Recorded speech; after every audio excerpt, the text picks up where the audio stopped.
Getting spooky time. Let's get spooked.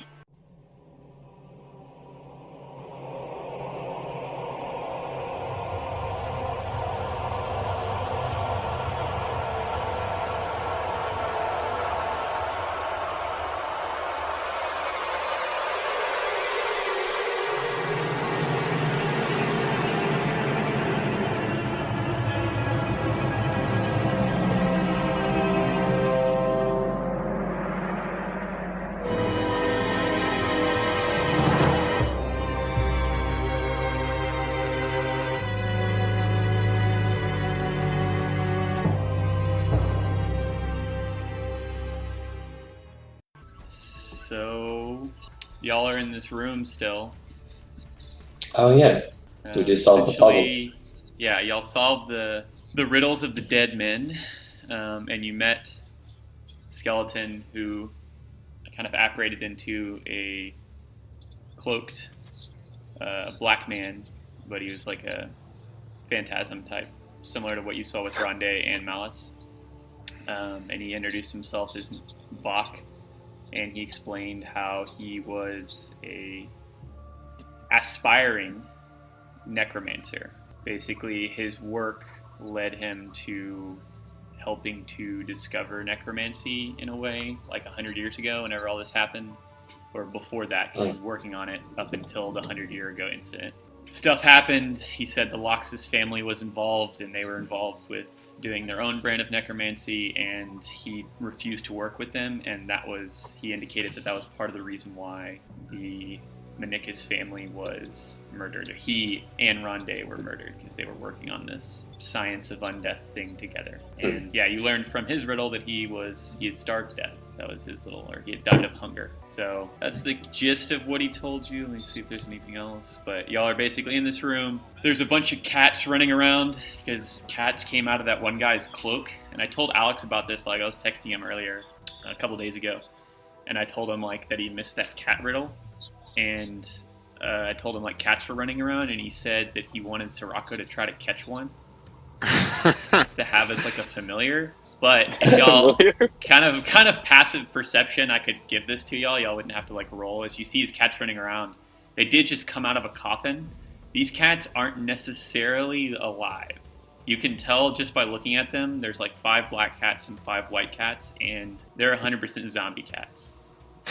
And I insinuated that to Alex, and he said Sirocco would still want to catch one. So I'm going to roll. Presuming the door would still be kind of open. So I don't know. He's going to try to catch one that's not immediately running out. So I'll roll a dex check for Sirocco. I don't know what his.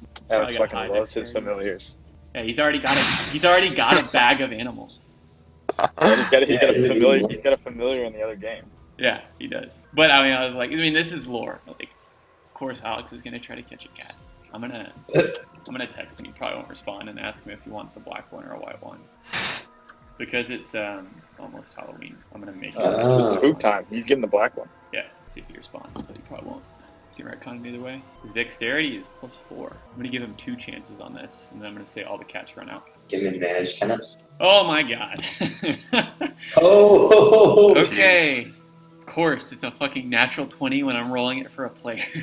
That's amazing. Okay, so you see Sirocco. He's kind of, as Vok has been explaining this somewhat tragic tale of his own work as a necromancer, and him and Malice trying to keep it away from the Loxus family. You see Sirocco kind of creeping around like a cat around the room through the coffins. And wait, just to confirm, he's got what's his name strapped to his chest still, right? Yeah, he does. He has Vance.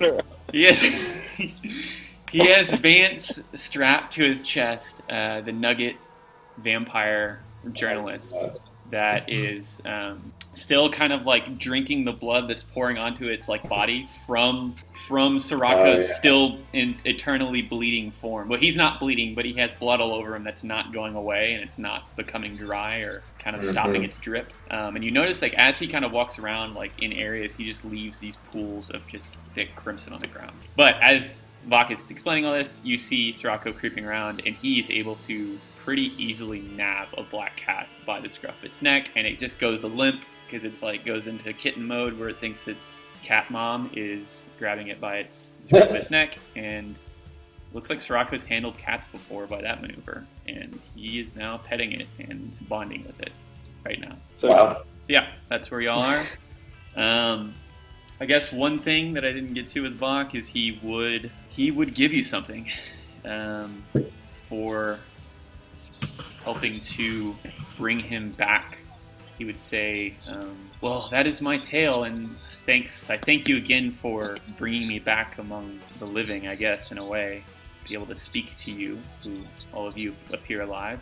And I won't just reward you with knowledge. There's something that I was able to create my fledgling time as a full-blown necromancer. It was this. And he holds out a wand, and he says, you can use this to speak with the dead. And hands it to whoever's nearest. I guess I'm pretty close. It's like, you may find it very useful in Quilly could use a fun item. Okay. I'll add it to my list. Death Rod. Yeah. Death Wand. Didn't we all so have say like an wand arsenal of of cursed shit? speak with dead, and it has There's a 99% chance it's cursed, but 4 charges. It's not. It's not from that Xavier place. one loves cursed like all items. like all our shit was. I know he does. Y'all never really thought about how fortuitous having all that shit in one place was. There's a reason I gave you so Yeah, I much. just like loot. I was Yeah, excited. it's free loot for like barely doing anything. If we're Yeah. being honest, if I'm being honest, my cursed item is pretty dope, so I'm not really that worried about it. So 4 charges, Quilly, the wand of Speak with Dead, and basically use 1 charge and you can cast Oh, Speak wait. with Dead. Were my pipes? What'd you say? Well, Did I get the pipes of haunting from there? Yes. yes. So those cursed. I Yes. played those, right? You've played them? Okay. I think, no, I'm trying to think. Your character would remember this. I think the first time you ever played them, I made you roll something and you thought you saw something very strange. Actually, I'm pretty sure you thought you saw an image that appeared pretty haunting. It was a little spook that kind of unnerved you, but you were able to resist it. So that happened. That was a long time ago. I pulled the pipes and I play them now. Okay, so like, why are you playing them right now? You're playing like you're just like feeling a little spooky, Yeah, feeling a little spooky. but you're just And I playing don't- them for like music. You're not playing them to like cause anything fear, or no? You are causing them, trying to I'm cause causing them fear, and I'm not relieving anybody of it. So, All right, once it's late, it's played. Everybody roll wisdom saving throws. Jeez. wait, Including so Soraka? Malos just like whips out some haunted pipes? Is that what's going on? Sorry, Alex. I have an item. Well, actually, you wouldn't know about this. So yeah, Malice just pulls out some bagpipes, and they look kind of spooky. Wisdom saving throw? I believe that's what it is. I don't have the item pulled up. Let me look it up real quick. Oh god. Is it magical? I don't remember what I have saving or advantage on. Check.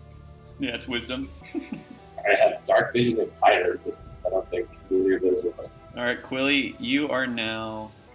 So, Malos begins to play an eerie, spellbinding tune throughout this room full of coffins and black and white zombie cats running around. And Darian, this feels like this is fitting of the aura of this room, and you like it. You're actually digging this little haunting tune for whatever reason. But Quilly, you suddenly feel the walls closing in, and you don't feel very good about this at all. And Sirocco, I'll roll for him. So you are now afraid of Malos. You can't move near him for a minute. And Sirocco, you see him holding the cat. He almost drops it. He starts juggling the cat and holds it tight, almost as like a totem to like kind of try to stay his fear. And you see Sirocco shivering in the corner, and he's just looking at Malos. I don't know what you see in his eyes, Malos, but this is a "What the Sirocco you don't normally see, where he's just afraid. Did I see anything from the pipe? You can roll me a wisdom saving throw as well. as you play out your tune. Okay, I can't roll it from here, but can you roll it for me? Yes, modifier. Do you know it by heart? If I were to hazard a guess, I'd venture 0, given my character's min-max. That's a good rule of thumb. Like, is it strength? If not, +0. This is my strength and charisma are very high, and then I like kind of evened everything, and then like a slight boost to dexterity. So I think modifiers on everything. It's not dexterity, charisma, and strength. Yeah, your wisdom's 0. Okay.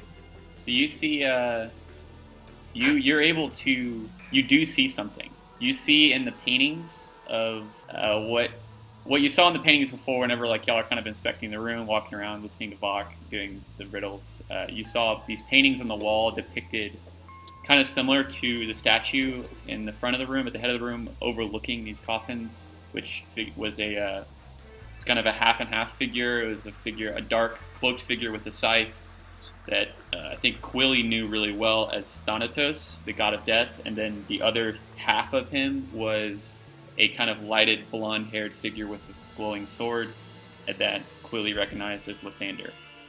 And yeah. kind of in the same vein as those two like mythical figures of life and death, the paintings depict similar figures of fiendish deities, abyssal deities, and celestial deities. And you look around at these paintings and they seem kind of alive with motion, which kind of harkens back to whenever you looked at the giant vampiric queen orgy at the head of like the main entrance to the manor, where you were kind of in that painting for a moment and saw it in lively form. Right now, you can see these paintings alive and moving, and these deities moving about, but from a distance, you don't have the first-person perspective. But it doesn't seem to so much pull your attention like touching the vampire orgy painting did.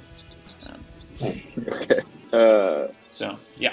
Can I tell who's afraid of me?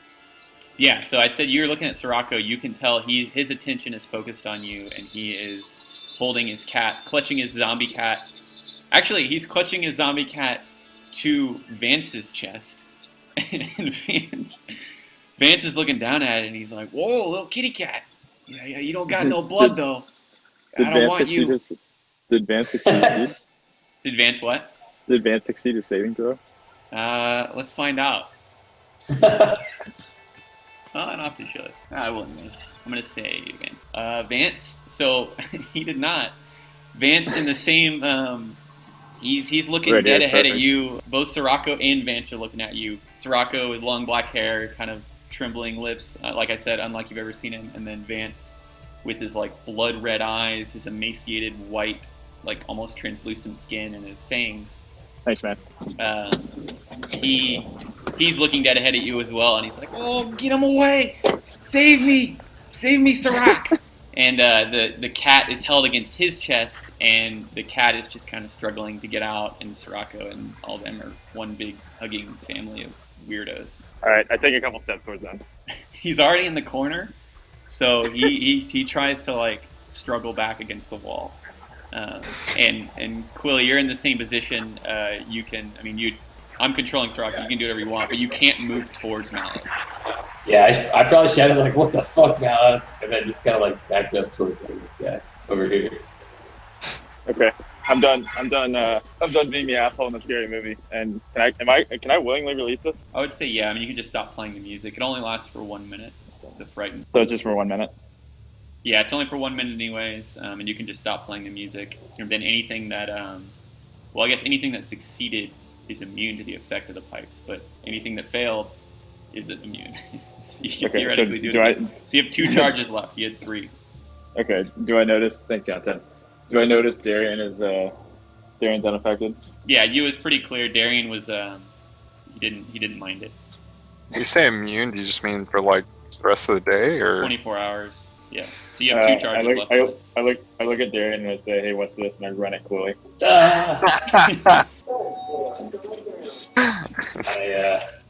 I just start laughing. Malice almost appears as if he has yellow glowing eyes as he runs towards you. It's almost like fear toxin moment in Batman Begins, whenever Batman's like interrogating the people that have fear toxin in them, and he looks like a demon. That's what Malice looks like. I cast Mage Hand to move a coffin in front of him so he trips. So he doesn't get to me. You can roll. I'll roll him a dex to see if he hits his shin. He does indeed hit his shin. That's a shin. That's a shin banger. I deserve Oh. this. All right. And then I'm like, get away, Malice. All right. I leave them alone until it wears off. Okay. So what are y'all doing? Vok is kind of just gliding around the room, wearing his black cloaks. He's kind of dressed as stately as he looked in life, it appears. No longer the skeleton that you saw. Okay. So the dead people we've met so far haven't really been able to like point us in the right direction. But now we have a death wand. So is there anyone we could communicate with? Or should we just like keep exploring and like save the death wand for a bit? Did the guy who gave us the wand like give us the instruction manual as well, or I don't know if he dropped that off too. You know, he didn't give you the instruction manual. You could ask him how to use it. I mean, he just said it is a wand that lets you speak with the dead.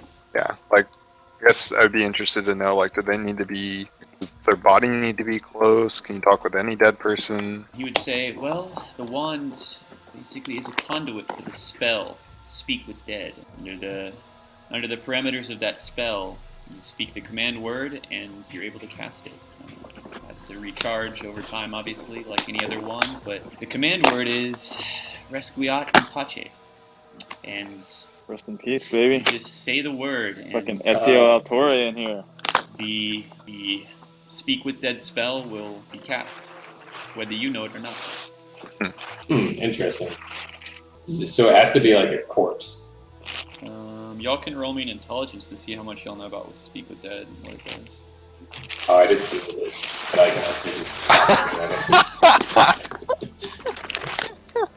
But I'll just roll the intelligence. I just opened a package that had some spooky skull socks that was addressed to me, and I didn't order them. Oh, it's like Did someone you send did it now. to you? I'm gonna roll. You die in the game. If I die in the game, you die in real life. Malice doesn't know. Although Malice, you're the only one in this party that can learn this, or I guess Crunam could as well. What? Speak with Dead. Oh. Speak with Dead can only be learned. Quilly, you would know. Pokédex to Speak with Dead for you real quick. It can only be learned by Bard or Cleric. It's a necromancy spell. And you grant a semblance of life and intelligence to a corpse of your choice within range. Range being 10 feet, allowing it to answer questions you pose. It must still have a mouth, and it can't be undead. And the spell fails if the corpse was the target of the spell within the last 10 days. You can ask up to 5 questions. I apologize to It only knew what it knew in life. I can just send it in the thing. But yeah, that's what you'd learn. That's what you'd know about Speak with Dead. Maybe it's like it's a pet spell that you always wanted to know. That's why you know. Yeah, maybe my character would be into that. I think Quilly would be into that. He Y'all maybe would y'all can just wanna- search into the compendium. I don't know how to post. Or I'll paste it. I know what the spell does. Yeah, it's got some specific rules, so that'd be useful. They if use y'all it can they use it in Critical Role pretty often. Cool. I apologize to Malos, but told him that he gave me quite the fright. And I'm like, hey, do you want to use this? It seems like something a bard could be into. Mouse looks at Chloe like he's crazy. He's like, why are you apologizing to me? I was being a total asshole to you. Oh, okay. And he's like, and I'm like, sorry, I messed with you. You can keep your wand. Oh, I guess it was coming from the harp that you were playing. Well, Is they're that what bagpipes, but Oh, yeah. okay. Oh, I see. That makes sense. Interesting. Well, Just figured, we're having a spooky time. Figured I'd play my spooky pipes. I guess that's fair. Add some ambiance. Well, that makes me feel better that I just didn't get overcome with a random bout of fear. All right. Should we head back out to another room? Let's do it. Yeah, Mirmo's been with y'all as well. I guess she was, while you played the spooky things, she was kind of outside investigating around in the hallway. But she did hear everything Vok said, and she would say to y'all, she's like, these spirits are very talkative, and this is not at all what I expected. All right, what's next? We have a southern exit in the hallway. Was this? Didn't we see there was like vines and stuff in that door Yep. that led to like a greenhouse? Yeah, you could see through the glass and see that it's what appears to be a greenhouse filled with moonlight streams in through the glass upon this. That's how you can see it. I'm down for whatever. What do you guys want to do? We need to make some progress in this place at some point. I'd like to not spend the rest of eternity here like our friends. Yeah, let's go to the greenhouse. I don't know. Why not? I feel like, or we could go all the way back to the original hallway. There's a couple of doors there. Does this northward passage dead end, Dylan? No, it doesn't. You can see it opens up into another kind of larger, just more of like a hallway. That's all you'd be able to see from kind of where you're standing, clearly. Okay. But yeah, there's like more. We can go north. You want to go north? Let's do it. Okay, start walking north into this room. All right. So you see a couple of openings. So you see a door right here and a double doors over here. You can see it looks like there's another threshold over there. And kind of this area is, you see some cobwebs, some dried blood on this carpet, which is kind of this rug, which is kind of disheveled. The door right here, directly to your left, it looks like a chapel of sorts, because you see stained glass. There's like red light faintly emanating from stained glass, 2 stained glass windows on both sides of the door, kind of rising up pretty tall into the ceiling. And the doors are pretty stately, well-crafted wood. And then to the north, the 2 double doors look like kind of like steel gated doors that you can actually see through a little bit through the crevices. And then the threshold over there to the left, further up, looks like a normal wooden interesting. leading to like what looks like a back room or something. Sorry, what did you So, say? like, what do the windows look like? When I get this The stained glass is depicting kind of just designs. There's not, it's just kind of artistic expression in the form of this glass. You've seen stained glass on religious buildings before, and it looks very similar to that. And you can see faint red light emanating from within. Okay. Is there any way to like? So it's definitely like a window. It's not like a door. No. So there's 2 windows on the side, and there's a very like well-made wooden kind of large door, double door, that leads into what looks like this chapel area. Oh, nice. So yeah, there's definitely a door. And then what's over at the wrought iron gates? They're just Yeah, they look like kind of like steel doors that lead into a larger room that you can't really see that well into unless you were to walk right up to it. Okay. Should we go do some praying? Brian? Darian, this is your area of expertise, isn't it? I think so. I don't recognize any of this, though. I guess we all recognize the religious. Where's Prunin when we need him? Maybe there'll be some good spirits or something that could help us. I don't know. Where is the wrought iron door? These are other doors. Where the third one? I'll check out the chapel. Checking what? I don't know. You want to check out the chapel? Sure. Let's do it. So y'all are gonna go in. Yeah. All Open right. the door. So Sirocco and Mirmo over here, Malice over here. So as y'all open the doors, you immediately hear the sound of music that you didn't hear whenever the doors were closed. The doors open with the kind of like they're heavy, thick doors, and they open with a creak. It takes 2 of y'all to do this. You find some appropriate music. So this is what y'all see. You see a bunch of pews leading up to an altar, like you would see at any chapel. And you see a figure at the lectern with these red lights emanating around her in the form of candles. But the candles are burning stark crimson. And she looks like she's speaking, but it's not in a language you can understand. And you see on the wall kind of above her, behind her, is more stained glass, and this is depicting this massive figure. And y'all could roll a religion to see if you know what that is. I'm gonna say everybody could roll. Not Quilly. Quilly could already. Malice, you can roll with advantage. Darian, you're already rolling. Because you only know. I'll only tell you why you're rolling with advantage if you end up rolling it well. Well, I didn't. We're just rolling like shit. Wow, you rolled a 1. Okay. So I'll just tell you what it looks like. It's It's a figure that you don't necessarily recognize, but it's a human. What it looks like a woman, and she has long like red hair and red cloaks about her, and she's holding out her hands, and the stained glass is just depicting this kind of very extravagant, artistic, kind of the same kind of design that you saw in the two windows at the head, but this woman's in the center of it, and she's kind of dominating the picture. It's clearly a homage to her, and you hear the speaker.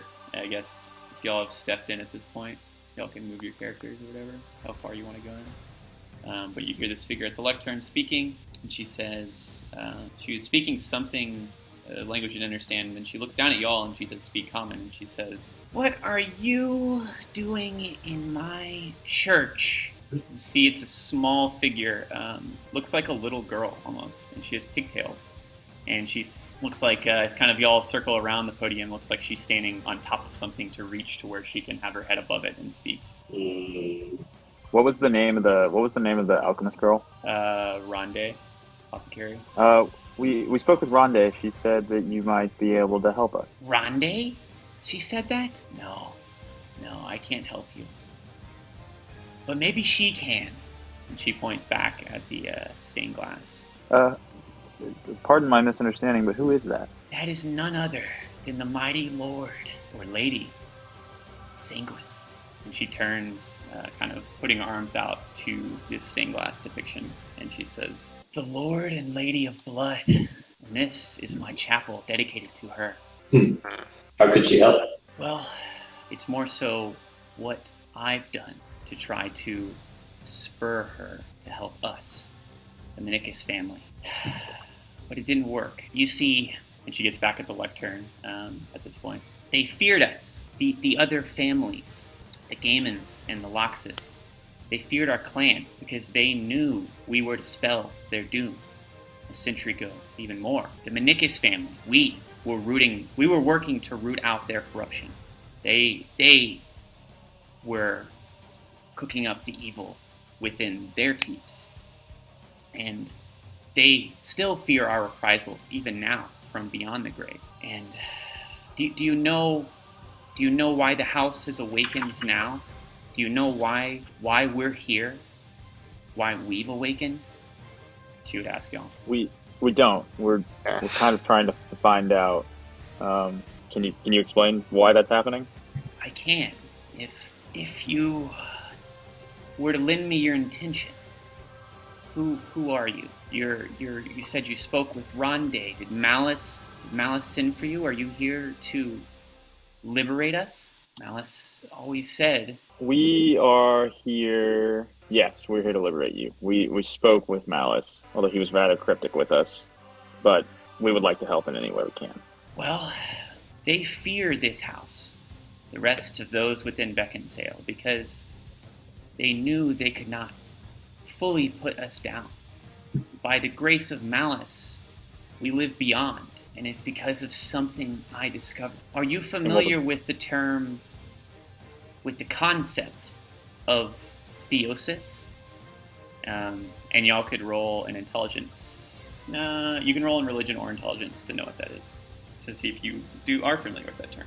Nope. I double click that. Wow. So, Darian, you are familiar with this.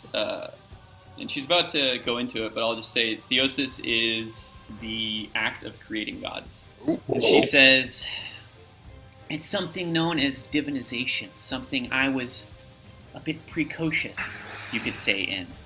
Also known as the creation of gods. It is possible through magic. And it's possible through the creation. You have to start with a foundation. The foundation is a plane. And some creatures naturally occurring to this world are even known to be able to innately harness such power as theosis. I learned of its secrets when I was just a young girl. As you see me now is when I learned this power, and it's after she kind of, you can tell, passive insight. She's getting a little bit choked up as she says this. Not as much confidence in her voice. After those cultists murdered my entire clan, Malice found me and protected me and my mind from the horrors of my past, and I was able to continue my work. Sorry, you said Malice found you after you were slaughtered, or after your clan was slaughtered? My clan was slaughtered. I was one of the few survivors, and I would have been killed too if not for Malice was an explorer, a traveler, who just happened to come across the aftermath. I certainly would have died. And he says, all those years ago in Beckinsale, I accompanied him. He was one of the founders of this town. He came here because of something he had detected within the town, within the confines of the town. Malice is much more than just a singer. He was able to discover this place, this bridge between the planes of light and shadow. It lied here within Beckinsale. It lied here where this manor now resides. The planes of light and shadow, Tenebris and Solus, a kind of coalescing of these two diametrically opposed forces of our world, seem to be focused, centered here. Malice, and through me, I am well versed in divine magic. He hoped to understand it, perhaps even harness it, and he built this manor atop it, our manor, for good reason. This coalescence wasn't harmful, not at first. We existed alongside this ley line, uniting dark and light, protecting it, drawing wisdom from it, cutting the evil away from it as best we could. And Malice hoped to learn the truth of its purpose and its possible uses for good, for protecting Beckinsale, his new home. The truth is that he never did, at least not alone, without us. Together, all of us, over time, as we grew in numbers, as Malice and others went out to explore the world, and he found like-minded individuals, we formed an alliance, the Menicus clan, and with it we were hoping to cultivate the town of Beckinsale, a place, as you have probably learned, of natural darkness. We were trying to build it past that, but the corruption put an end to our dream. It was perhaps hubris to think we could control it. It eventually loosed itself from this manor and raged throughout the lands. The coalescing of Tenebris and Solus, this light and dark energy we thought we could harness, released itself. And I didn't realize it until later, when the corruption was in full bloom and it was too late. The work I had been doing, as I spoke of earlier, theosis, here in this chapel, trying to create something using this energy. The corruption spawned from my work. It's my fault, and I've had to come to terms with that in the years hence. But it wasn't just me. Bacchana. Do you know about the Bacchana and what its purpose is? And that's We did hear that about festival that Mirmo spoke about. Yeah, that was specifically the Menicus family, or was it all three? What's that? That was the Bacchana just the ritual or the festival that the Menicus family organized? No, or it was that the something whole the whole town. town? The whole Okay, town yeah. joined in, and they all made, similar to, I think the way kind of Mirmo or Gridmus described it, it was similar to how warlocks make pacts with greater beings. This is a way where the families, both families and individuals, would use this time, because twice a year, to call on entities from different planes to make similar type pacts and deals with them, such as the Gamma-Nimbus, Loxus, and Menicus families. And it was implied from what Mirmo told you that the Gamma-Nimbus and Loxus families, especially, maybe not the Menicus family because they are a different kind of history, but the Gamma-Nimbus and Loxus families, they gained their power and became these powerhouse families through making the best deals, by negotiating the best deals with these otherworldly entities at the bottom. Interesting.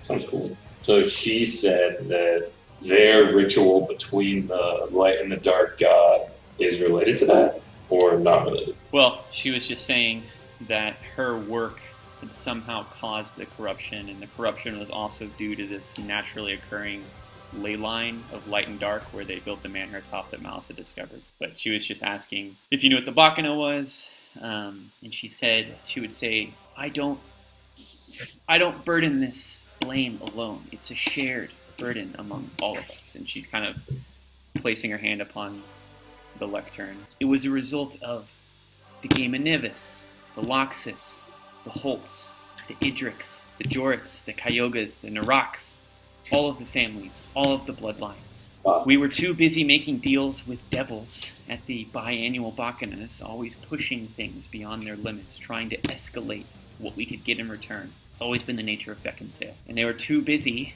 making these deals, doing these things, to understand that they were destroying the city. They were contributing to this darkness. The darkness was winning. And Malice and our work here, we couldn't possibly quell it on our own. Their ways were the corruptions, in addition to our own. Their seeking of immortality through death was the downfall of Beckinsale. This is the cold, hard, brutal truth that Malice and me discovered.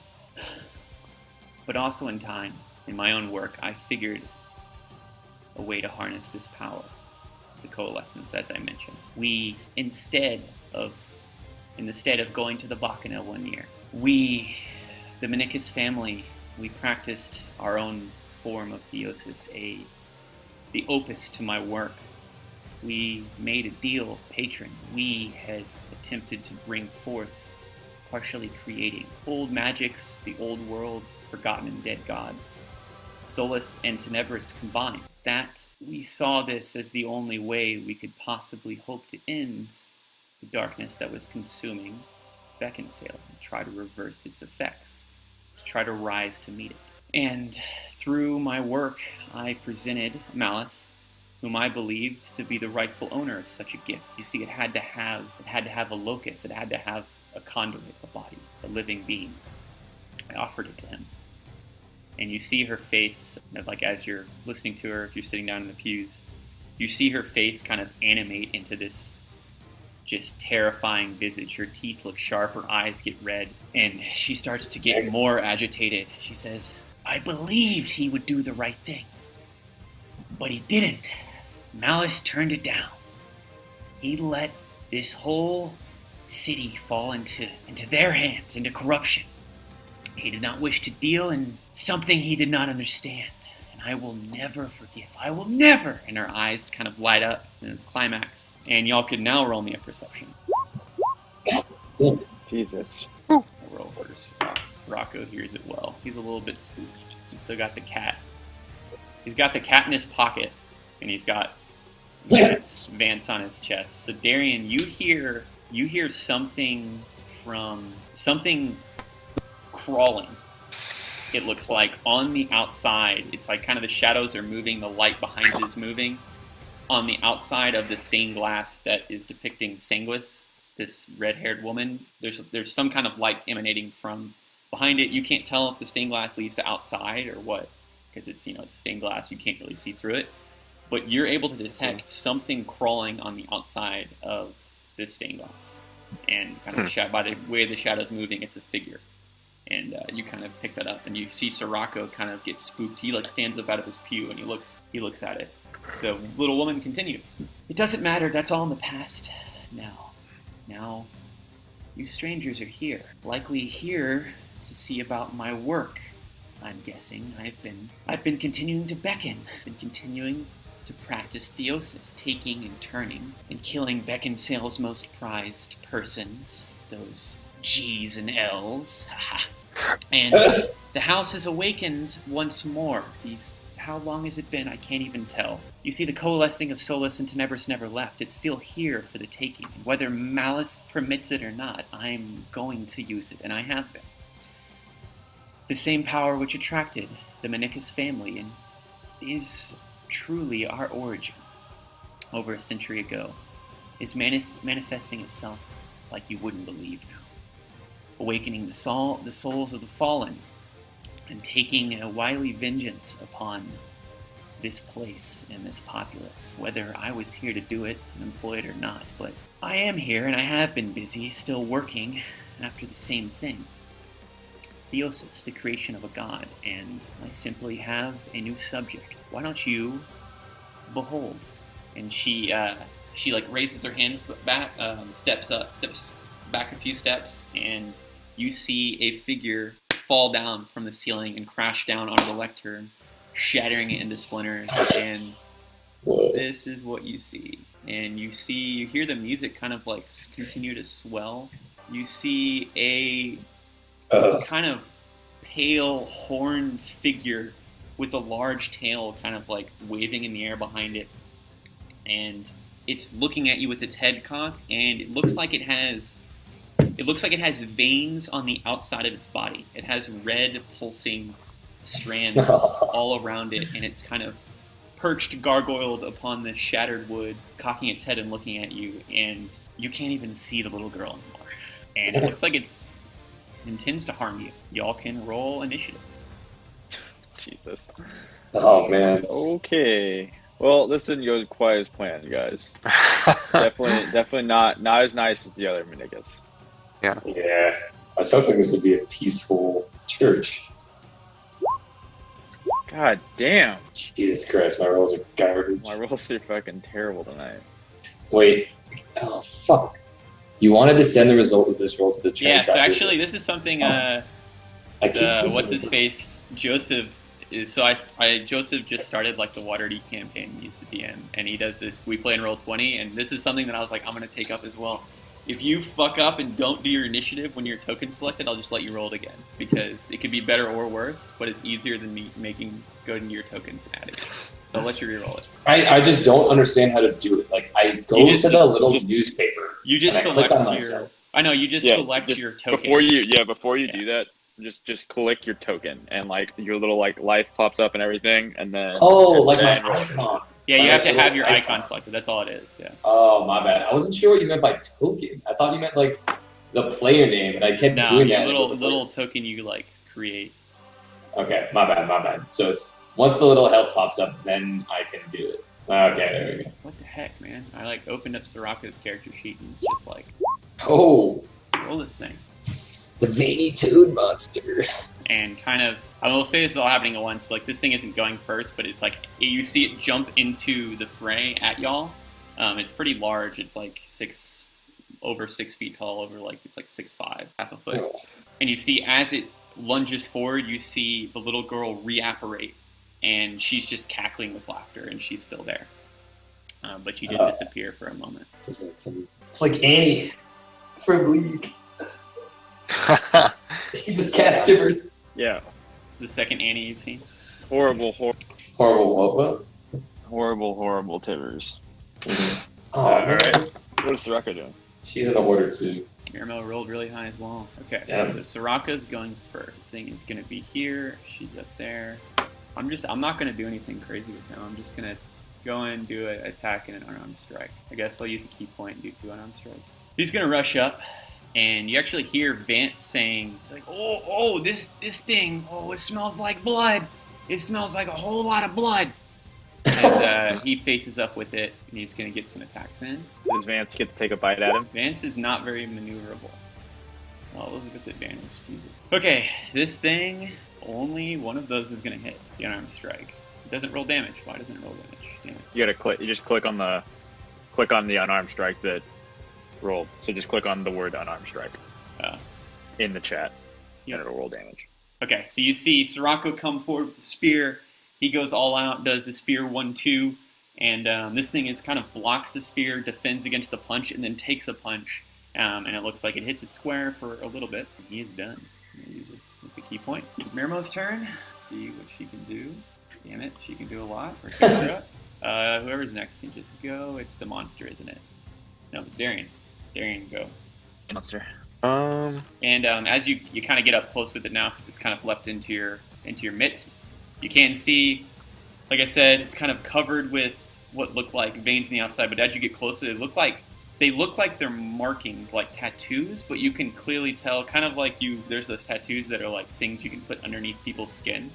I don't know what they're called, but it looks like that. They're like red, pulsing, veiny tattoos that look like markings but are affecting the composition of the skin and are jutting out in areas and other places are indented in.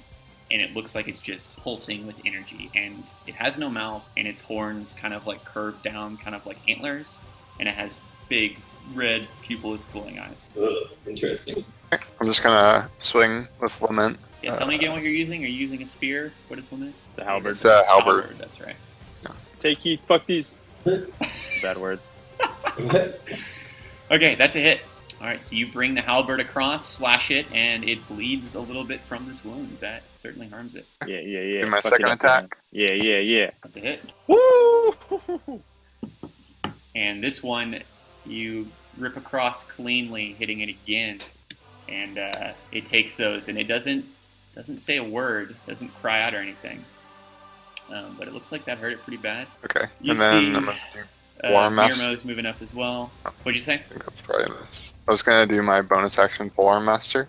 Okay. Yeah, that one is able to block away. So Mirmo is kind of going at the same time as you / before you. She moves into position with her mace, and you see as she's walking forward, she kind of shouts out to everybody. She's like, well, we can try to flank it. We can take this thing down. We just got to focus and watch the little priest girl. And as she's running over, you see her kind of like waggle her fingers, and a spectral glowing hammer starts kind of following her around, and then she launches it forward and then swings with her own mace. She has a mace and a shield. See the spectral weapon go up, and Oh, dang, that's pretty sick. she is going to... Oh, damn. The spectral weapon's going to hit. Not for that much, but then she's going to swing with her own mace as well. Both of these are going to hit. Yeah, she does pretty good damage. She gets a 1-2 spectral mace combo, and then it'll be the creature's turn. So this thing is now getting battered a little bit. It looks around at everyone. It is going to... It's going to strike out at 2 attacks at you, Darian, and then 1 attack at Sirocco. Oh wow, Darian, what's your AC? Sirocco, it misses wildly. So like it goes it's focused on you mainly, Darian, and then it tries to swing at Sirocco, and Sirocco actually like uses his spear and like actually cuts its hand as it comes across, and it just was a terribly attempted attack. And then what's your AC, Darian? 16. Okay, both of these are going to hit you. So it's coming in with its claws, and you see its hands and feet. You can kind of tell are they're already covered in blood, is what it looks like. They're dripping with the crimson liquid, and it hasn't attacked any of you yet. This is its first salvo. So, whew. Okay. So Darian, you take 17 slashing and bludgeoning, I guess a little bit of both, and roll a Constitution saving throw as this blood. Actually, I need to roll something for Sirocco as well. This will be funny. How do I resolve? Okay, so... But yeah, Darian, roll a Constitution. And then you also notice kind of... So, Sirocco's still covered in this blood. And he as he kind of like deftly blocks this thing's attack and kind of slashes across its wrist, you see kind of like y'all saw it earlier whenever he was like walking around, he just left pools below him. Well, he leaves he just bursts with this blood from around him. Like, not in pain, it's not his blood, but this blood is just continuing to flow from him. And actually, also, you notice, Darian, that Constitution saving throw, you were especially bad at, and you actually had disadvantage on. It doesn't matter because you rolled solo, but... And as you're trying to resist this thing's blood, you remember back to all of those glowy-eyed deathlocks in the hallway that seem to stare at you. That flashes back into your mind. But in addition to that, Sirocco bleeds all over the floor around you, and it has the effect of grease on your position, which makes it difficult to reign because of this blood that is pouring from him. And if you try to move, you have to roll dexterity, so I'll say it's on y'all like that, where kind of Sirocco's in the midst of all y'all. So Darian, as you get hit with this attack and you take 17, you take an additional 4, and you, as this blood touches you, you experience kind of like a vision of this pain is in the form of like psychic pain, as you see what looks like this creature being born, and you see it kind of like emerging from this kind of light and shadow swirling figure, and it kind of, you can see it emerging forth, not screaming because it doesn't have a mouth, but it's just covered in this crimson liquid, and seeing this and feeling this thing's pain almost does this additional 4 damage to you. So, Okay. Coolly, it's your turn. So, Can I do an opportunity attack against him whenever he attacks Sirocco as well? Can you get From 4 Sentinel? attacks every round? Sure. Yes. That narrowly does break its AC. That's a hit. Nice. All right, so 11 more damage on its way. So again, you slash it with your halberd. Quilly, it's your turn. Think. The Darien power spike at this level is ridiculous. It was a long time coming. I mean, you weren't weak before. Yeah. I think I'm going to cast level 3 Hold Person, which allows me to target 2 humanoids. Wait, is this guy humanoid? Like this thing? I would say this thing is not humanoid. It is more, it's closer in resemblance to, honestly, an aberration at the least, maybe even a fiend, but you can't tell. Like, you've never seen this. Y'all can roll natures on it if you wanted. To better inform, like, knowing the spell might work, you would probably want to roll that nature. But I'll just tell you, it doesn't look like it's a humanoid. It doesn't fit the bill for that. Okay, so then... This thing is not a person, let's say. Okay. Malice, this thing looks like you're kind of up close and personal with it as well. It looks like it's from the Hells. Alright, can I avoid the slick if I, like, kind of run around this and jump over this pew? And, like, yeah, kinda, like, you're gonna try to. go back over? If you try to, like, climb over the pew slowly, it's gonna, like, reduce your movement by a lot. Maybe, like, basically the same thing as the rough terrain. But if you want to do an acrobatics check to try to jump over it, then yeah, that would make you move at normal movement as long as you do it. Alright, yeah, I'll do that. I'll try to do a sick jump over the Okay. pew to get over towards, like, this lady, like the girl in the back. Yep. So Well, roll me an acrobatic. Not that good at acrobatics.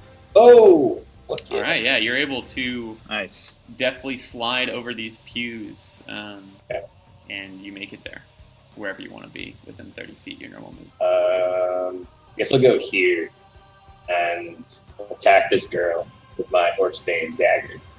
Actually, yeah, I'll cast Booming Blade, so my dagger, so that only works if I hit the, so my dagger's cackling with energy. Yep, So, that is a hit. Yeah. It's pretty fucking So good. you deal an and then extra it does- 1d8. Yeah. Me too.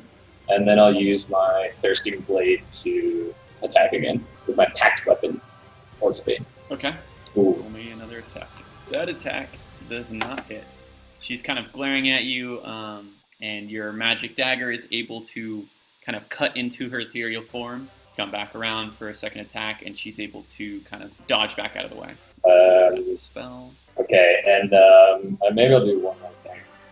I think as a bonus action, I'll cast Hexblade's Curse on her, which I will ping. Okay. I feel like she's- Hex on her. Yeah, I'll Hexblade's Curse her. So what does that do? I curse it for 1 minute until she dies, you die, or I'm incapacitated. I gain a 3 bonus to damage rolls, score a critical hit, and 19 or 20, and I regain 7 HP if she dies.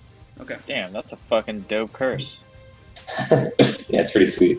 Okay. Yeah, that's all. Cantrip? That's pretty good. No, that's... Oh, I just put it in like that. I think it's just like my Warlock ability, my like Hexblade Warlock ability. It's Yeah, essentially that's just the like bonus action for Warlock Hexblade. that. Yeah, so I get it once every short rest. Oh, okay, gotcha. I Yeah. was gonna say that's a fucking broken ass cantrip. Yeah, no. It's once every short rest. Okay. Here, I can edit that. I'm not going to complain if you want to keep that a cantrip. I don't know how to change it in this shit. Oh, I see. It's in my cantrips space on this. No, I mean, it's not a big deal what it says. Okay. So it's the Yeah, we get it. woman's turn, the little girl's turn. And Oh, and if she moves, she takes more damage from moving by as well. you see her kind of like float into the air a little bit, and she holds out her finger, and it looks like she's pointing at you, Darien, and she says, "I will not let you kill my god." And you feel like pain rack your body. Roll a wisdom saving throw, and once again, as you try to resist this, you feel the kind of the latent negative energy that hit you in the hallway. Oh, no. Oh, no disadvantage needed. The latent energy that hit you in the hallway where you killed that deathlock, and you take it at disadvantage. But that's as bad as it gets, Chief. You hear her kind of, once she knows this has taken effect on you, you hear her say one word. She just says, "Flee." And you have been commanded to flee. Yeah. On your turn, you have to get out of dodge. And then she kind of floats her way over in this direction.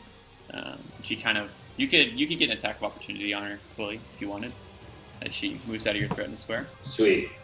Oh, I get to use my thing. Wait, don't I have a thing where I can use a spell as an attack of opportunity? Wait, maybe I don't have that anymore. Is that?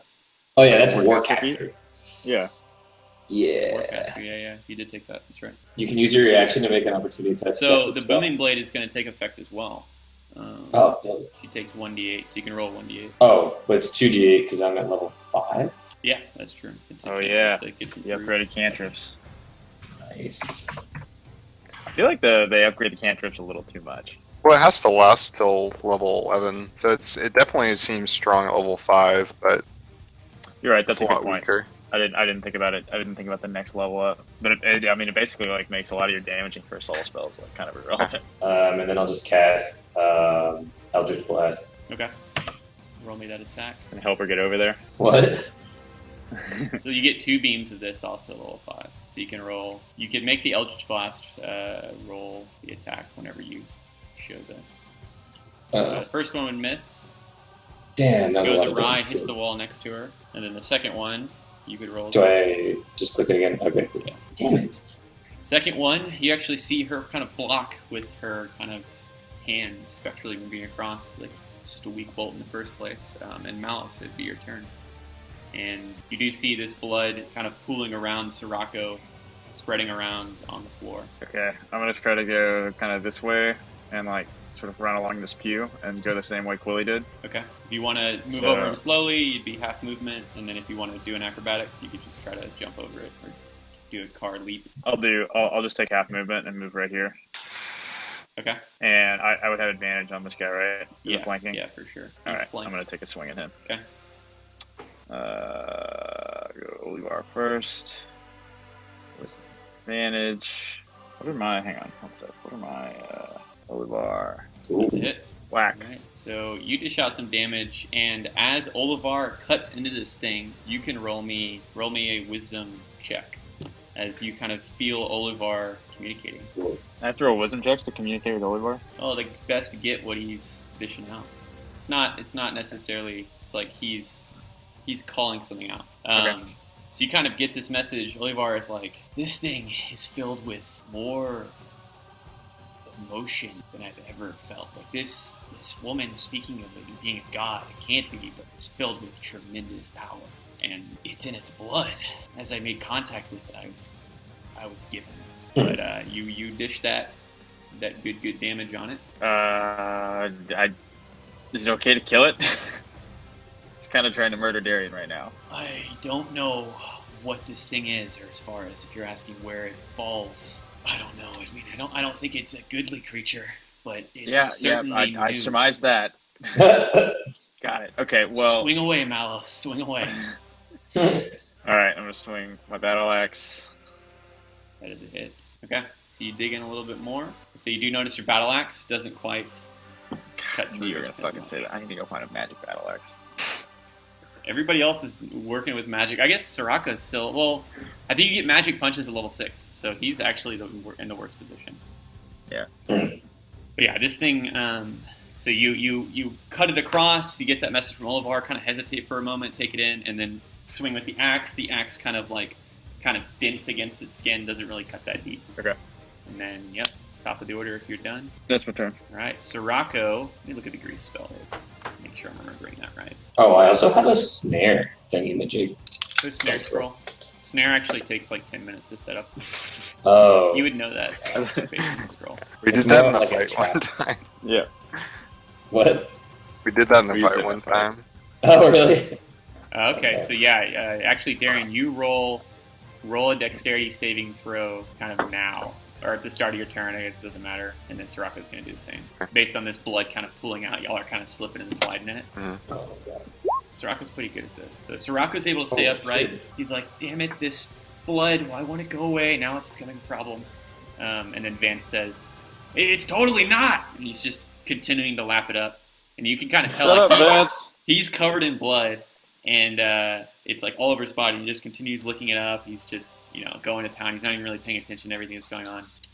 And you can still see like his his torso, which is emaciated, practically his bones, is like starting to like fill out more and more into like just merely a skinny person's torso at this point. And his face doesn't look so gaunt, not as skeletal. Sirocco is going to do another spear punch.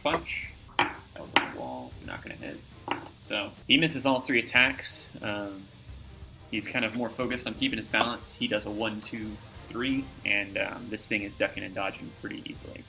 And it doesn't even seem that concerned about him. The Mirmo's turn. She's going to attack with your spiritual weapon. Spiritual weapon misses, and then she's going to cast a spell on me.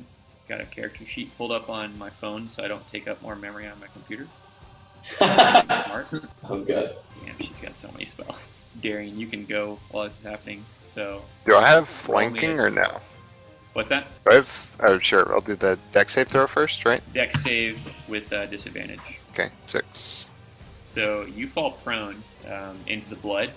You kind of like land on your face. That's 6, and like kind of spit up some of the blood, and you're Yeah, like, this is fuck." a real horror show. It's all over your face. Get a little bit in one of your eyes, and you're still under the command to flee. So that is what you have to spend your turn doing. So So I guess to get up.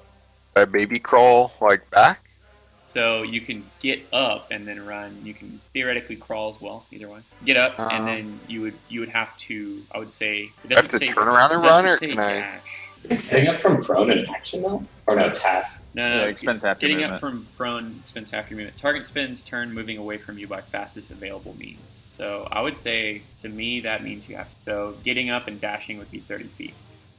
You have to flee. And I mean, I'm going to Run say the fuck out of the room. you have to. You couldn't run towards the back of the other way of the room because she's the one that cast this command on you. So it'd have to be 30 feet out of the room. And you're going to get, this thing is going to lash its tail out at you as you're running away as an attack of opportunity. And it's not going to hit you. So you see it kind of like you're getting up to run, and it like kind of sweeps its tail at your legs and flicks up the blood behind you as your feet are already gone. So you see Darian, Darian! you see No, Darian Darian! just he's double tapping A, and he's just running up, and he just bursts through the doors, and he's no longer in the fray. Oh, well, that's just fucking great. Well, he got scared, I guess. It's a bummer. Spiritual weapon isn't concentration. That makes no sense. Spiritual weapon is the most powerful cleric spell ever. Can you? I didn't realize you could use spiritual weapon and attack with your weapon. It says as a bonus action, you can move the weapon up to 20 feet and repeat the attack against a creature. So it sticks around for a minute. It's a bonus action to cast, and it's a bonus action to move and attack with. What? That's a Damn. good spell. Yeah. Yeah, because I guess they just use it wrong in the Adventure Zone. Oh yeah, doesn't Cliff use it sometimes? Oh no, that's right. That's the Jester has her lollipop and Critical Role. You see, as like kind of Darian, as you run out, Mirmo, she's like, no, wait, I can heal you. And then like kind of the door closes away. She can't see you anymore. She's like, whatever, more important things to tend to. And she is going to, you see her like put her hands together. She says a quick prayer, and you see spirits begin to flit around in a wide area. And they appear as celestial in nature. Wow, it's a wide-ass area. That's probably too big. It's a 15-foot distance. Oh, this is a cleric spell? Yeah, I'll say 5 feet around her. It's kind of more reasonable. Okay, so What it's did she just cast, kind of sorry? like these spirits are shifting about in the area, and you see the spirit girl like, yeah, she's like getting affected by it. The creature is in its midst as well, but it doesn't really react. Are these Roma Downies? What's that? Are they Are these what? Roma Downies? They're little celestial spirit folk that are affecting enemies. This thing is going to, kind of knowing that Sirocco, I mean, it's going to have to make a wisdom saving throw. Knowing Sirocco hasn't been able to do much to it. So it takes a little bit of damage from these spirits as they rack at it. Actually, no, it gets advantage. A lot less damage. So it moves out of this kind of slowly, knowing Sirocco can't really do that much to it. Sirocco's going to make an attack of opportunity, and he's going to miss. Actually, no, he hits a +7. That's ridiculous. Monk's got to get That's those like hits in. that's like what all of us get right now. So this thing moves out of the distance over there, and then it's going to do. It kind of saw, Quilly. It saw you. It's kind of looming down on you. It saw you attacking its presumed master, and it's going to do a 1-2 on you, and then a 3 on you, Miles. What's your AC, Billy? 12. Okay, all of these are gonna hit. Dang. It hits you with claws, Quilly, and Malice, it hits you with its tail. Kind of has a long tail, has a red kind of spiked end on it. Quilly, you take 14 points of bludgeoning or slashing damage, and Malice, you take 10 points. And Quilly, roll me a Constitution saving throw as these bloody claws kind of digging through your armor. And roll another Constitution to see if you can maintain concentration on your hex. But this Constitution is not going to pass. And as this thing like rips into you, you kind of feel its pain in the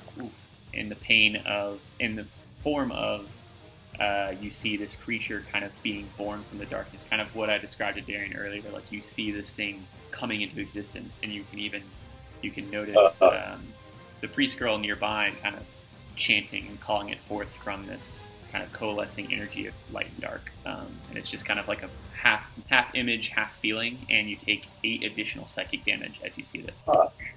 And then That's pretty low. another con to see if you can maintain concentration on your. Okay, yeah. So you're maintaining concentration on your hex just fine, and then it's your turn. Shit.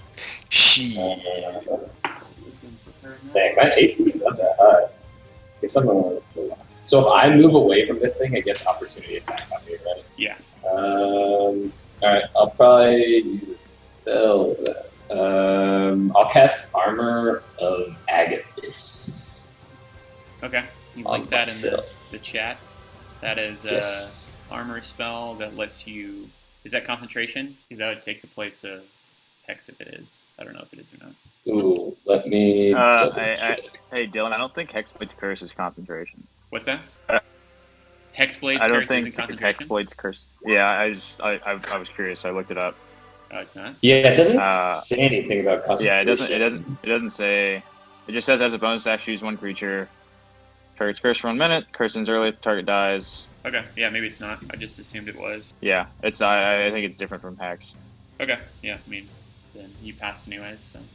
Okay. So you gain 5 temporary hit points, and if something hits you, the creature takes 5. Okay. So as long as you have any of those hit points, it takes 5. It would be nice. So You if I have cast it at level 2, what? Okay. So now it's 10. Yeah, I guess so. So I get 10 temporary hit points. How do I denote that? I would say you could just add the 10 to your health pool, Okay, I'll just do that then. and then we'll just know that you had 10 higher. So I'm back to 21. Okay. And then if a creature hits you with a melee attack, you have these hit points. The creature takes 10 cold damage. Okay. Yeah, I think that's it for me. Okay. So you see the little priestess girl over here. She's kind of getting racked with these celestial little spirits around her, and she's getting hit. And you see her like her form is starting to fade a little bit. She tries to retreat, kind of this way, kind of towards the creature, but not all the way. And she indicates to it. She's like, "Zangir, this isn't over yet for us." Kind of indicating to the beast. And it kind of turns and acknowledges her for a moment, but it's still in the thick of combat with y'all. And she is going to... Wait, where's her stuff? Got a lot of screens in front of me. So she took a little bit of damage from the Spirit Guardians that Mirmo casts. Wish I knew these spells by heart. But there's so many spells I don't know about, especially clerics. Yeah. Well, that's a lot. I don't know clerics at all. Cleric or Druid. Oh, yeah. I was just listening to the Adventure Zone today. And he cast fucking level 6 disintegration. It Oh, does, yeah, like, Disintegration. You're pretty far then. yeah, I've been listening to it a lot. You're in the Suffering game then. Yeah. Yeah, you're getting to the big reveal. Oh, God. I'm excited. The big ol' reveal. Do you like it so far? Yeah, it's really good. I mean, I like a lot of the content that those guys produce. Like, I watched a lot of Monster Factory and listened Yeah, to my I brother and me. I love So, Monster Factory. oh yeah, and in the Suffering So game, he much, has my monsters. brother, and me. Huh? Listened to so much my brother and me recently. I've listened. Well, I guess like total. I've gone through like 80 episodes like the Oh, last shit. couple months. Yeah, I've been listening to the new ones that come out, but I haven't gone back and like listened to the old ones. That's the struggles. I I like started that at better. number 1, so I've been going from there. Oh, So I'm wow. trying to catch Oh up. damn! Yeah. So you see the little girl go up and she says, "That's enough of that," and she puts out her hand near Mirmo, and you see kind of this kind of negative energy come out, and the spirits that are kind of welling up around Mirmo, kind of as she's causing this, just flick out of existence in a moment. And then you see her cast her own spiritual weapon, and she drives what looks like a sword of light towards Mirmo and an attack. Ooh, that's gonna break her really high AC and dish a little bit of damage to her. Mirmo kind of falls to one knee for a moment as she loses that spell and takes a little bit of damage. And she's like, this spirit, this little girl, houses the magic of the cleric. Huh. That's kind And of Malice, interesting. it's your turn. All right, I'm gonna take a little swingy swing with Olivar. I'm still flanking, right? Yep, with Mirmo in her position. Ha cha cha. That's a hit. Fuck. 6 That's damage. min damage. How's Quilly looking? Quilly, how you doing? Quilly is looking pretty bad after that latest attack, but he regained a little bit of stature from the spell they cast on himself. You saw this icy armor kind of envelop him, so you know he's a little bit more protected now. But I mean, Okay. as far as the wounds that were inflicted, they were pretty severe. Okay, I'm gonna cast Healing Word on Quilly. Okay, roll me that. I think it's 1d4 plus 3. Oh, I do. Good. Nice. All right, you regain 6. Nice. I speak soothing words to him. Oh, I'm so soothed. I can be Soothed. any character. I can't even find Sirocco. There's so many characters. All right, I'm actually gonna roll as him. Spear, unarmed. I'm just gonna hit a little bit more damage. So Sirocco comes up. He's kind of stumbling as he's trying to get through the blood that he spilled out, and he gets a little bit of an attack in, but not much more. It's Mirmo's turn again. She's gonna send the spiritual weapon at her cleric foe. He kind of seems to be capitalizing on what looks like her in a weakened state. That's gonna hit, and it's not gonna do very much damage, but it does do a little bit. And then she's still got spells to do. She would ask, she's like, does anybody need healing? Me. I'm actually. She could hold her action, hit you with cure wounds as you run in. Use your Oh, turn yeah. safe anyways. So she'd be like, all right, come back if you can. Well, as quick as I can. All right, it's your turn. So you're no longer under its effects of the command. It's a one-turn thing, and you regain 11 health as you get blasted with this light of just feel-good energy from Mirmo kind of pointing to you as you walk in. And you can see she's in the thick of it. Sirocco, Malice, and Quilly, you open the doors again, and you can see they have this thing surrounded. They're kind of all bearing down on it. And you can see the little girl in the back has a grimace on her face, and she's still she's kind Hey, of Dylan. shifting in and out. Shouldn't Sirocco have had advantage on all those attacks? Yeah. Wait, why does he get advantage?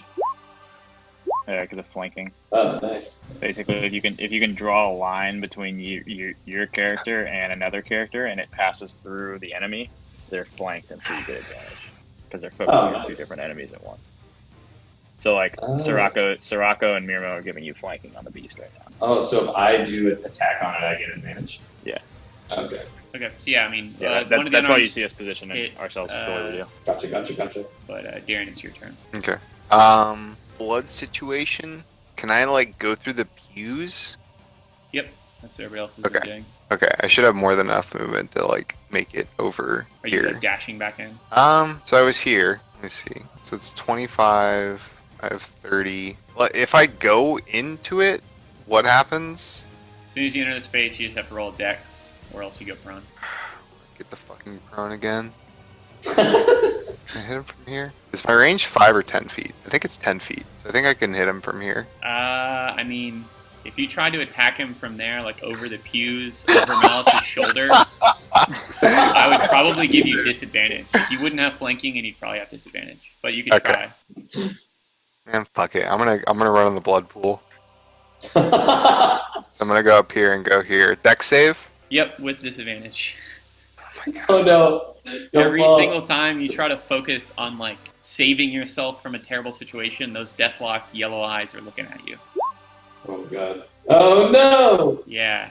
Shit. So you kind of run. You're like, guys, I'm back, and then you get in the pew, and you're like, and you banana peel onto the blood. The blood flicks onto Malice's armor, and Sirocco's like, I just had sorry. this polished. Sirocco That says, is sorry. detailed. So you're now prone there, and I mean, you can still Why is take an it action. disadvantage again? What's that? Why is it disadvantage in that saving throw? You don't know Yeah. why. I'm just saying every single time you try to focus on saving yourself, whether it's from magic or abilities, you see those deathlocks in the hallway all staring at you with yellow eyes. That vision that you saw in the right Oh. hallway whenever y'all killed that, after y'all killed that deathlock. Whenever Malice went and took the pendant, you like looked in the hallway and you saw like you blinked and all these deathlocks were looking at you with yellow eyes, and you blinked it away and it was gone. Okay, I'll stand up for my action. Yep. And yeah, I'm gonna bonus action Polearm Master. Nope, I can't. Never mind. Go. Does it have to be I have with to an make an attack? attack. Yeah. Yeah. Okay. So you see this thing now. It looks pretty battered. It's taken several hits, some pretty devastating hits from Malice, and kind of everybody else has pitched in as well. Sirocco's gotten some hits in, even though they look weaker. And you see it. It kind of like its body's contorting, and it's like, in addition to the pain the y'all inflicted on it, it looks like it's now like angered or affected in some way. And you see from its body these red markings, these veins, looks like an outside, start to rip off of its form and kind of flutter like tendrils around it, and they start like reaching out all around it. And Malice, you're kind of right in front of it. So are you, Darren. Darren, you see this right as you get up. You're like, guys, I'm fine. You get up from prone. And you see this thing just like its mouth. So its mouth is just nothing. It's like the Neo from the Matrix. Whenever he like loses his mouth in that like one crazy scene, and you see his mouth start to like try to open, and like you see like skin ripping apart, and it opens up its mouth and screams at you, and it has a mouth and it has teeth, and it says to you. Kind of to you and Malice, you're both there seeing this. It says, I will have your soul. And these tendrils lick out at y'all and try to strike at you. And there's just blood bursting from its body as this is like an organic thing that's happening. It's not like magical tendrils. They're like as if it's like veins and tendons are ripping out of its body. Oh god. Jesus, this is fucking horrific. This is it. We've crossed the line from spook into like full blown like Lovecraftian body horror.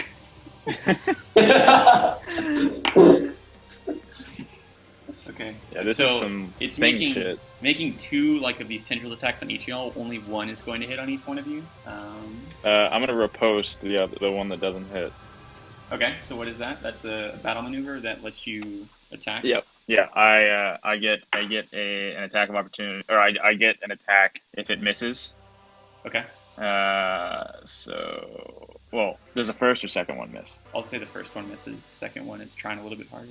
Oh, I finally got that notification Alan was talking about. macOS Mojave, you can get dark mode. Yeah, I I'm just saw now that. getting I the got that notification for it. Oh yeah, I got that last week. I upgraded. But no, I mean, I know it happened last week because Alejandro was telling me, and I just now got the notification. I guess I haven't like been on this computer that much because we haven't been playing D&D. This is my D&D computer. So And I had 1d6. I had my superiority dice. Wait, do I have d6 or d8? I don't okay, know. so you get some good damage in on this. Reaction. Superiority die. Where are they? D8. Sweet. All right, so 8. Nice. Damn. Okay. So yeah, that hits it hard, and it's like it gashes its side, and kind of like it screams in defiance and continues its attack on you and Darian. But that definitely licks it pretty good. As I strike it, as it misses me, I yell, "I will suffer no false gods." Oh. Malice is defiant in this thing's It hideous glares face. at you with red eyes as its tendrils tend to work on y'all. So Malice, you take 13, and Oh, Darian, never mind. I'm suffering. Darian, you take 10. Kind of, this is like magical slashing damage as this blood licks at you, and both y'all roll Constitution saving throws. As this blood is kind of like it hits you, and then it starts to like seep in, and it almost feels like poison. But you know it's like Sorry, it's the shouldn't same have effect advantage. you felt earlier, Darian. So Do I have Malice, disadvantage or no? yeah, still disadvantage until I say otherwise. Okay. So Darian, You take an additional 2 damage, and you. Well, didn't. Sorry, what were you gonna say? Didn't Mirmo ready a healing spell for Darian? Yeah, he got healed for 11 as he ran in. Oh, my bad. I didn't hear that. Yeah. Sorry.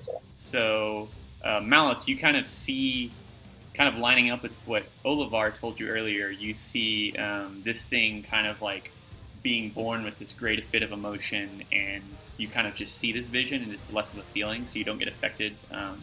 And Darian, you kind of see the same images again, but it's like kind of filled out with more detail, and you see that this creature was born of almost like, to fully understand this, roll me a Arcana as well, or Nature, whatever's highest, without disadvantage or anything. Let's roll Arcana. So you kind of understand on a rudimentary level that this,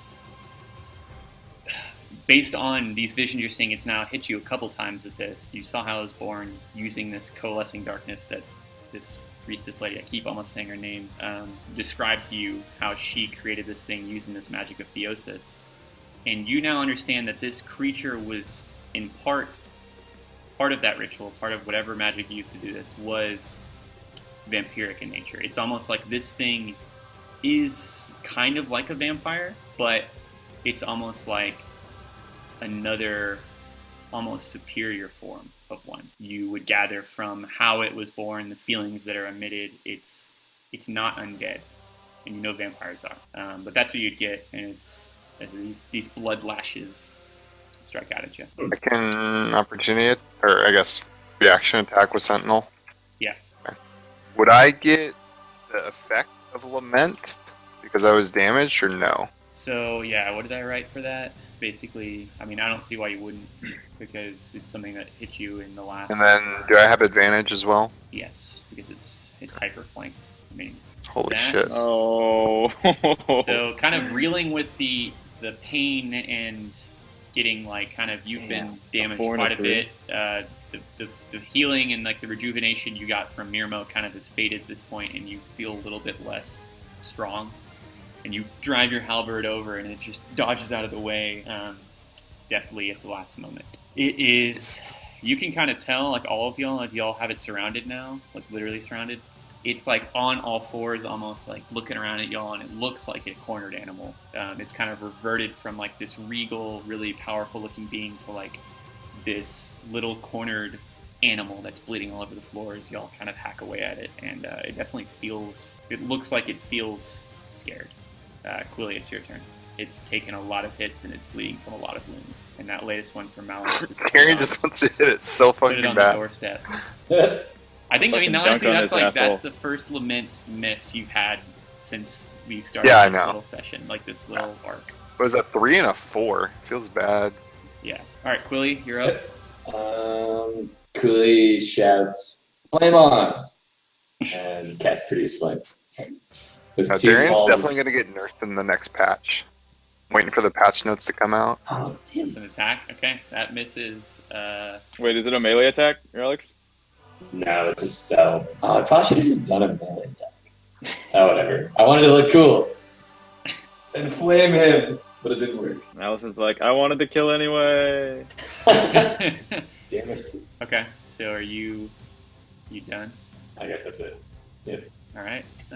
She moves closer to this beast, and she like almost like her spectral form moves as if to like hug its bleeding, like damaged form. She says, "I won't let you die alone." Oh, don't worry, you're going to. She doesn't appear to be taking action. She is going to, or take an action towards y'all. She's going to. Oh no, is she gonna heal him? Maybe. You see her like put her hands up, and you see this light come down like a spotlight onto her and this creature, and it's some magical light. And you hear Mirmo say, "It's a beacon. We have to bring it down in spite of this. Don't let up." Malice, it's your turn. On it. Alright, Olivar. Woo! Hey, that's a crit. Yep. Damn. Even before seeing the damage, this is going to be a how do you want to do this? It's really low. But you can also roll damage because I want to see. Yeah, I want to see the damage. Yep. Yeah, not that good. That clears the boundary for sure. Alright. Malice is gonna. I think the thing is like kind of roaring in its face with its like fucking sinewy mouth. Yep. And I'm just gonna drive Olivar like two-handed straight through this motherfucker's mouth, like to the point where it's like almost reaches the spectral girl, and then I'm just gonna kind of like, using all my strength, just like slam it into the ground, and just like stare daggers at this girl. So this thing, yeah, it takes Olivar, and its eyes just kind of like light up and then go out, and you see its form fall, and you hear her scream. She says, "No!" And her body just like dissipates, and then this thing is dead on the floor. Kind of blood continues to pool around it. Y'all kind of like gather yourselves a moment, and then you see the girl reappear at the lectern, and she's just looking down, and she looks at each of you kind of slowly, and she says in a weak voice, My name is Nyav, and humanity is not done creating its gods. But," and she looks down at the beast, and she says, "I am." And she just like closes her eyes, and the form doesn't dissipate, but she's kind of like back into like this state of kind of how whenever y'all walked in, where she looked like she wasn't all there, and like she was kind of like drifting around, like chanting things in a language you'd understand. Now she's just kind of dormant, sitting there. But that's what she says to you, and combat is over with. Damn. And the music ends. No loot. The lights go out. Where's the fucking loot? Show me the chest. Give me the loot!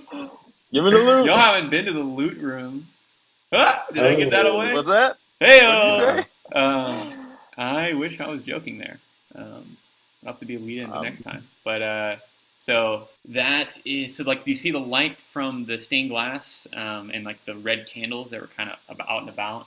They all kind of dim. They don't go out, but like the room looked like active, and now it kind of goes into a state of dormancy, much like Nyav herself.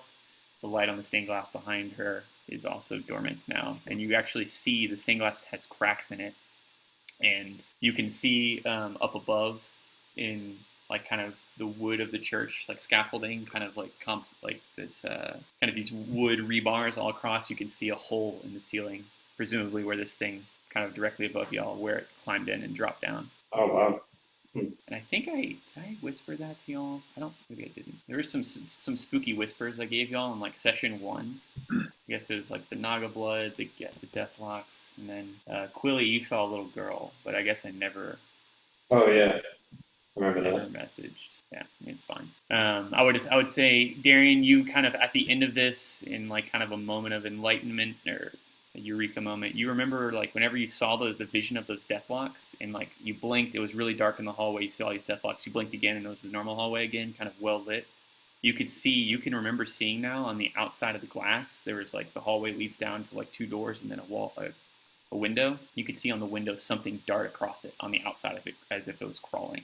And kind of like you maybe would have remembered it, but then we kind of got into combat whenever you saw it, this creature presumably crawling on the outside of the stained glass. You saw it crawling on the outside of the house over where y'all entered, kind of to the right. But you guys solved my spooky Lovecraftian blood monster puzzle. Nice. I love a good puzzle I can solve with stabbing. Yeah. Yeah. Um, Wait, is Nyav the same girl that I saw, or is it different? Do I the know? girl that you saw was, so this girl has like kind of priestly like scarves and pigtails, and she looks very like kind of the same way the necromancer Vok was dressed, very regally and very, very officially, these spectral forms. No, she looks, the little girl you saw in the hallway looked like a little girl. It didn't look like a ghostly apparition of a little girl. It looked like a little girl barefoot in like a simple dress, holding a teddy bear by the arm, and she kind of just like was looking at you with like you couldn't really see what her facial expression was, but you saw this little girl, and then she walked into the door to the north of her. So you saw her. Did she say I was right here and no one could see me? Is that from Oh no! here? Oh no! Oh my god, dude, that episode. That's from With the the Haunting dad? of Hill House. The dad just like trying to find the words to say, they're like telling stories, like the whole time they're in like the funeral room, it's like a tracking shot of like them reacting. That tracking shot's ridiculous. It's so good. And then like the dad's like goes to the bathroom, and then he walks back into like Hill House and his memories. Yeah, the That show show's was just got fucking tier. good as shit. That show's Yeah, fucking that was, tier. I enjoyed this shit. That show's like Show? like this might be blasphemy, but this is like my take on it. That shows like as far as like one season, 10 episodes, and you're out. Like they're probably gonna do a season 2 because they'd be stupid not to like make money. But like that show doesn't need a season 2. As far as like one season, just really good. It's like True Detective level of quality TV. No, that 100% was. It was so well acted. The story was fucking amazing. The spooks were great. This is the Netflix show Haunting a Hill House. It's like that classic. Oh, I mean, it's they've so remade good. Hill House a bunch of different times, but this is a show version of it, not a movie. Yeah, I don't really like scary stuff, but I loved this show. It was awesome. Yeah, it's more so like Check it out. emotionally spooky. It's like Whoa, definitely like it's such it's a like good- the- it's pretty devastating at first. I mean, Like, there's devastating like parts that are very legitimate scary. ghost scares, but it's like the real devastation is coming from like what it does with like the characters and Yeah. like it's like the spooks were within us all along and like family Yeah. relationships. Oh wait, this is on my front page right now. Yeah, The Haunting of Hill House. Yeah, Oh, dude, yeah, watch dude, the it's- shit out of it. Marathon it all It's night. fucking- Don't even go to it's work good tomorrow. as shit. Don't go to work. Yeah. Well, you're not even in work. You're I definitely off. I felt way better after the 10th episode than I did after the first episode. I was like, fuck, I'm scared. I don't want to watch this show. Yeah, But then I it also ends. still It ends wanted to really, watch it. really well, Wow, this is a 99% match for me. Damn. dude. The It's so algorithms good. already got the you. six I guess so. Two Storms is like one of the best episodes of TV ever watched. Was that That's the? the, that's episode the 7? sixth episode. Sixth episode. That's Yeah. episode 6. Yeah. Oh yeah, episode 6, Two Storms. Huh. Steven sees a ghost. Huh. Maybe I'll watch episode 1 today. That sounds I would dope. recommend it. Get it started. All right, so I guess that's all we have time for. So there's still a lot to explore, honestly, in this house. Yeah, man, we haven't like. You mean the Yeah, I can play this weekend. Friday might be tough. A coworker's leaving the firm, so we're probably gonna have a going away thing for him, Okay. which may mean that I wind up extremely intoxicated at like 6 p.m. Just get some coffee in you and play a half drunk Malos. Yeah, I was just real drunk. We'll find a way to get Malice drunk in game. Yeah, I can cook that up. That wouldn't be hard. I'll just slug one of those potions. The Rondé gave me. potion has a little bit of Oh spice. yeah. Drink the semen potion. See what it does. It will seem. Get your Five. girl on the call. Yeah, we could get her some guest chat. She could guest play character. Mirmo. She could just control Mirmo. Oh, yeah. Easy. That's what I was That's gonna true. have Alejandro do if that I guess Sunday whenever he was saying he wanted to hang out. I was like, I'll just give, which doesn't make any sense, but I would do it. I was like, all right, you're Mirmo. Yeah, okay. Play this dwarf cleric that like isn't at all Agalor. You're gonna have to RP. Like,